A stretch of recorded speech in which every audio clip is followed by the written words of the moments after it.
Welcome back to my channel. എല്ലാവർക്കും teaching നോട്ട്സിൻ്റെ പുതിയൊരു വീഡിയോയിലേക്ക് സ്വാഗതം. ഇന്നത്തെ ഈ ഒരു വീഡിയോയിൽ നമ്മൾ നോക്കാൻ വേണ്ടി പോകുന്നത് ഡിവിഡൻഡ് ഡിസിഷൻ ആണ്.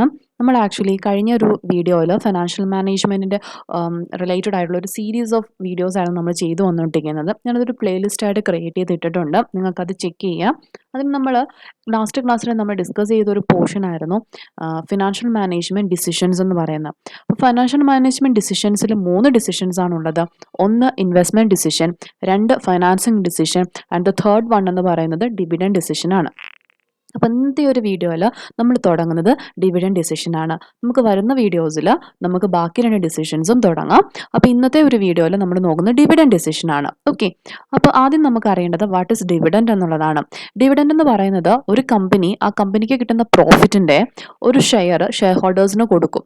ആ ഒരു പോർഷനെയാണ് നമ്മൾ ഡിവിഡൻഡ് എന്ന് പറയുന്നത്. അതായത് കമ്പനിക്ക് കിട്ടുന്ന പ്രോഫിറ്റിൽ നിന്ന് എത്ര പോർഷനാണോ അവരവരുടെ ഷെയർ ഹോൾഡേഴ്സിന് ഡിസ്ട്രിബ്യൂട്ട് ചെയ്ത് കൊടുക്കുന്നത്, ഷെയർ ചെയ്ത് കൊടുക്കുന്നത്, അതിനെ പറയുന്ന പേരാണ് ഡിവിഡൻഡ് എന്ന് പറയുന്നത്. സോ ഈ ഡിവിഡൻഡുമായി റിലേറ്റ് ചെയ്താണ് ഈ ഡിവിഡൻഡ് ഡിസിഷൻ വരുന്നത്.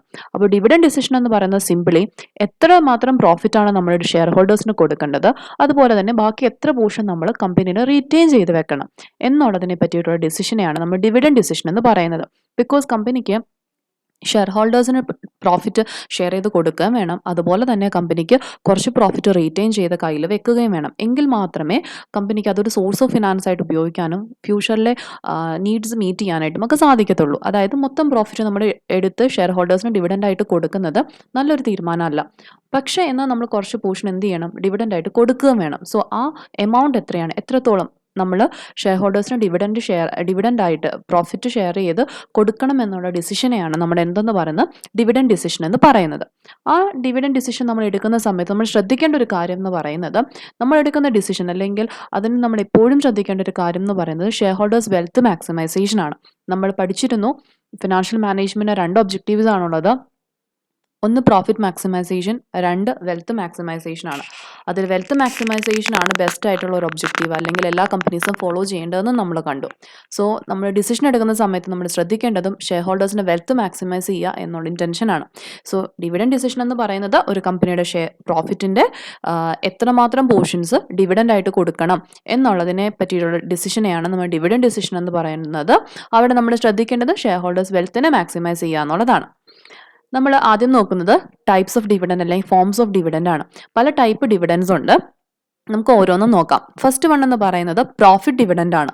പ്രോഫിറ്റ് ഡിവിഡൻഡ് എന്ന് പറയുന്നത് യൂഷ്വലി കമ്പനിക്ക് കിട്ടുന്ന പ്രോഫിറ്റിൽ നിന്ന് കമ്പനി കൊടുക്കുന്ന ഡിവിഡൻഡ്. യൂഷ്വൽ ബിസിനസ് പ്രോസസ്സിൽ നിന്ന് കമ്പനി ജനറേറ്റ് ചെയ്യുന്ന പ്രോഫിറ്റ് ഉണ്ട്, ആ പ്രോഫിറ്റിൽ നിന്ന് കമ്പനി കൊടുക്കുന്ന ഡിവിഡൻഡിനെയാണ്, അതിൻ്റെ ഷെയറിനെയാണ് നമ്മൾ പ്രോഫിറ്റ് ഡിവിഡൻഡ് എന്ന് പറയുന്നത്. രണ്ടാമത്തേതെന്ന് പറയുന്നത് ലിക്വിഡേഷൻ ഡിവിഡൻഡ് ആണ്. ലിക്വിഡേഷൻ ഡിവിഡൻഡ് എന്ന് പറയുന്നത് പ്രോഫിറ്റിൽ നിന്നല്ല, പകരം കമ്പനിയുടെ ക്യാപിറ്റലിൽ നിന്ന് എടുത്ത് ഷെയർ ഹോൾഡേഴ്സിന് ഷെയർ ചെയ്ത് കൊടുക്കുന്നതാണ് ലിക്വിഡേഷൻ ഡിവിഡൻഡ് എന്ന് പറയുന്നത്. ഇനി ഇൻറ്ററിം ഡിവിഡൻഡ്. ഇൻറ്ററിം ഡിവിഡൻഡ് എന്ന് പറഞ്ഞാൽ ഒരു company normally annual general meeting നടത്തും. അതാണ് AGM എന്ന് ഞാൻ ഷോർട്ട് ഫോമിൽ കൊടുത്തിരിക്കുന്ന ആനുവൽ ജനറൽ മീറ്റിംഗ്സ് ആണ്.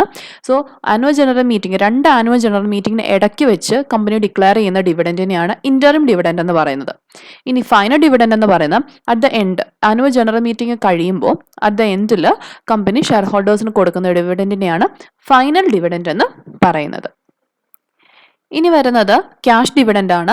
ക്യാഷ് ഡിവിഡൻഡ് എന്ന് പറയുന്നത് ഡിവിഡൻഡ് നമ്മൾ ക്യാഷ് ഫോമിൽ ഷെയർ ഹോൾഡേഴ്സിന് കൊടുക്കുന്നതാണ് എന്തെന്ന് പറയുന്നത് ക്യാഷ് ഡിവിഡൻഡ് എന്ന് പറയുന്നത്. ഇനി വരുന്നതാണ് സ്ക്രിപ്റ്റ് ഡിവിഡൻഡ് എന്ന് പറയുന്നത്. ഈ സ്ക്രിപ്റ്റ് ഡിവിഡൻഡ് അല്ലെങ്കിൽ ബോണ്ട് ഡിവിഡൻഡ് എന്ന് പറയുന്നത് നമ്മൾ ഡിവിഡൻഡിനെ നമ്മൾ ഇമ്മീഡിയറ്റ് പേയ്മെൻറ്റ് അവിടെ സംഭവിക്കുന്നില്ല. നമ്മൾ ഫ്യൂച്ചറിൽ ഒരു ഡേറ്റിൽ ഷെയർ ഹോൾഡേഴ്സിൻ്റെ അടുത്ത് പറയും ഞങ്ങൾ ഫ്യൂച്ചറിൽ ഒരു ഡേറ്റിൽ നിങ്ങൾക്ക് ഡിവിഡൻഡ് തരാം, പക്ഷേ ആ തരുന്ന ഡിവിഡൻഡ് എന്ത് ഫോമിലായിരിക്കും, നമ്മൾ ബോണ്ടായിട്ടായിരിക്കും നമ്മൾ ഇഷ്യൂ ചെയ്യുന്നത്. അതായത് നമ്മുടെ കയ്യിൽ ഇപ്പോൾ കൊടുക്കാനായിട്ട് അല്ലെങ്കിൽ ഇമ്മീഡിയറ്റ് ആയിട്ട് ക്യാഷ് കൊടുക്കാനോ പ്രോഫിറ്റ് ഷെയർ ചെയ്യാനോ നമുക്കില്ല. അപ്പോൾ നമ്മൾ എന്ത് ചെയ്യും, ഡിവിഡൻഡ് കൊടുക്കുകയും വേണം. അപ്പോൾ അങ്ങനെയുള്ള സിറ്റുവേഷൻസിൽ നമ്മൾ ഫ്യൂച്ചർ ഡേറ്റിൽ ഡിവിഡൻഡ് തന്നോളാം. ആ തരുന്നത് ബോണ്ടിൻ്റെ ഫോമിൽ കൊടുക്കുന്നതിനെയാണ് സ്ക്രിപ്പ് അല്ലെങ്കിൽ ബോണ്ട് ഡിവിഡൻഡ് എന്ന് പറയുന്നത്. ഇനി വരുന്ന പ്രോപ്പർട്ടി ഡിവിഡൻഡ് ആണ്. പ്രോപ്പർട്ടി ഡിവിഡൻഡ് എന്ന് പറയുന്നത് നമ്മൾ in the form of assets, അതായത് ക്യാഷ് അല്ലാതെ മറ്റേതെങ്കിലും അസറ്റ്സിൻ്റെ ഫോമിൽ നമ്മൾ ഡിവിഡൻഡ് കൊടുക്കുന്നതിനെയാണ് പ്രോപ്പർട്ടി ഡിവിഡൻഡ് എന്ന് പറയുന്നത്. ഇത് ശരിക്കും നമ്മുടെ ഇന്ത്യയിൽ അത്ര പോപ്പുലർ ആയിട്ടുള്ളൊരു കാര്യമല്ല, വളരെ എക്സെപ്ഷണൽ ആയിട്ടുള്ള സിറ്റുവേഷൻസിൽ മാത്രം നമ്മൾ ഫോളോ ചെയ്യുന്നതാണ് ഈ പ്രോപ്പർട്ടി ഡിവിഡൻഡ് എന്ന് പറയുന്നത്. ഇനി ലാസ്റ്റ് ഡിവിഡൻഡ് ആണ് സ്റ്റോക്ക് ഡിവിഡൻഡ് എന്ന് പറയുന്നത്. സ്റ്റോക്ക് ഡിവിഡൻഡ് എന്ന് പറയുന്നത് ക്യാഷ് ഫോമിൽ നമ്മൾ ഡിവിഡൻഡ് കൊടുക്കുന്നതിന് പകരം കമ്പനി എന്ത് ചെയ്യും, കമ്പനിയുടെ ബോണസ് ഷെയർസ് ഇഷ്യൂ ചെയ്ത്, അതായത് അവരുടെ ഷെയർസ് പ്രോഫിറ്റിൻ്റെ കുറച്ച് പോർഷൻസ് എന്ത് ചെയ്യും, പ്രോഫിറ്റായിട്ട് പ്രോഫിറ്റിൻ്റെ കുറച്ച് പോർഷൻസ് അവർ ഷെയർ ആയിട്ട് എന്ത് ചെയ്യും, ഷെയർ ഹോൾഡേഴ്സിന് ഇഷ്യൂ ചെയ്യുന്നതാണ്, ബോണസ് ആയിട്ട് കൊടുക്കുന്നതാണ്. ബോണസ് ഇഷ്യൂ ആയിട്ട് ഷെയർ ചെയ്യുന്നതാണ് സ്റ്റോക്ക് ഡിവിഡൻഡ് എന്ന് പറയുന്നത്. ഇത്രയുമാണ് ടൈപ്സ് ഓഫ് ഡിവിഡൻഡ് എന്ന് പറയുന്നത്. സോ ടൈപ്സ് ഓഫ് ഡിവിഡൻഡ് നിങ്ങൾക്ക് ക്ലിയർ ആയെന്ന് വിചാരിക്കുകയാണ്. നമുക്കിനി കമ്മിങ് വീഡിയോസിൽ ഡിവിഡൻഡ് തിയറീസ് ഉണ്ട്, പോപ്പുലർ ആയിട്ടുള്ള 2 തിയറീസ് ഉണ്ട്. ആ തിയറീസ് നമുക്ക് വരുന്ന വീഡിയോസിൽ നമുക്ക് ഡിസ്കസ് ചെയ്യാം. ഈ വീഡിയോ ആയിട്ട് റിലേറ്റ് ചെയ്ത് നിങ്ങൾക്ക് എന്തെങ്കിലും ഡൗട്ട് ഉണ്ടെങ്കിൽ ഈ വീഡിയോയുടെ താഴെ കമൻ്റ് ആയിട്ട് ചോദിക്കാവുന്നതാണ്. ഓക്കെ, അപ്പോൾ നമുക്ക് അടുത്ത വീഡിയോയിൽ കാണുന്നത് വരെ താങ്ക് യു.